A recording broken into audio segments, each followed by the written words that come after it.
Good evening. Thank you to the Ethos Project for inviting me to be tonight's keynote speaker. It is with great honor that I share the stage with the students here tonight. They're so passionate about their ideas, and I promise you it'll be a night worth waiting for. As college students, we are often told that we need to be prepared for the real world, as if we're living in some sort of pre-world where things are easier for us as we work towards our degrees. But as many of us quickly learn, this is not the case. Like all humans, we experience the turbulence of everyday life. Sometimes this means getting caught in a rain shower after class with no umbrella, or finding out you didn't get that internship you've always dreamed of. Other times, the things we face aren't so easily remedied.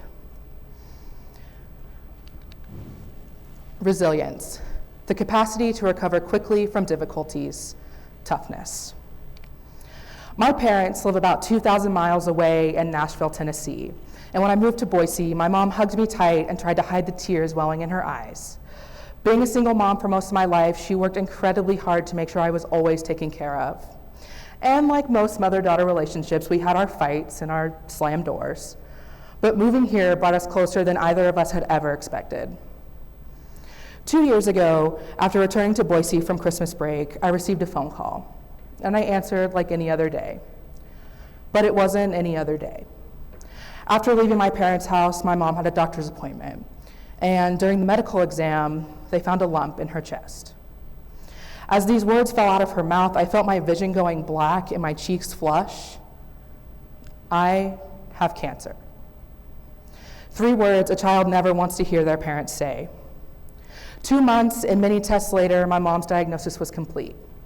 Stage 4 follicular lymphoma. This was a pivotal time in both of our lives. My mom was facing this potentially deadly disease, and I was here, 2,000 miles away. I thought about dropping out and moving back home. I thought about ending my semester and going back for the summer. I thought about a lot of things, but mostly I thought about losing my mom. But none of those things happened. I decided to book a flight home for spring break and surprise her, and while I was there, she told me she wanted nothing more than to see me graduate. So I knew I couldn't withdraw from university. Resilience, the capacity to recover quickly from difficulties, toughness. I learned a lot that year about what it means to be resilient in the face of adversity from my mom. Had I dropped out of school and let the fear of losing her take over my life, I wouldn't be standing here with you all tonight. Had she lost hope and stopped fighting for her life, she wouldn't be flying here in 3 weeks to watch me cross the stage and move my tassel. We all face challenges in our lives, but it is how we overcome them that changes who we are. I've been given many great opportunities here at Boise State since that semester. Most notably, I'm a member of the inaugural year of the Inclusive Excellence Student Council. And on the council, we work incredibly hard to make Boise State a place where everyone can call home. However, creating this council was not an easy road. A group of 11 students from vastly different areas of campus came together last spring to plan and create what is now the Inclusive Excellence Student Council.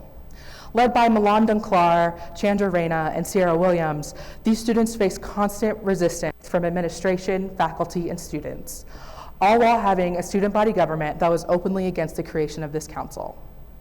These students advocated for the validity of their existence at Boise State and within a system that has kept marginalized communities from accessing a culturally relevant education.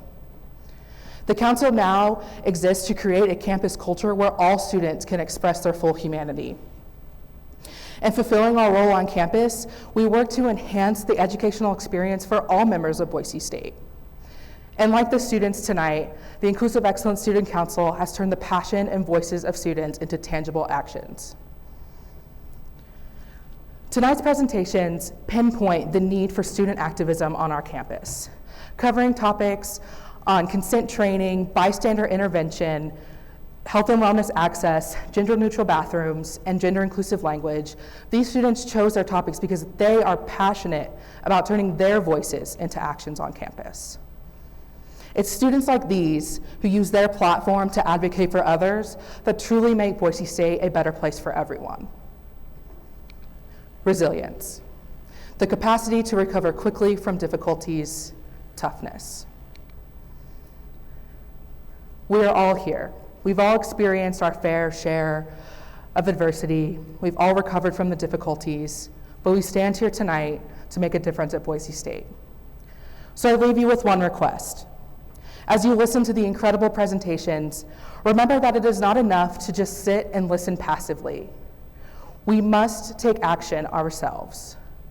Help us create change. Thank you.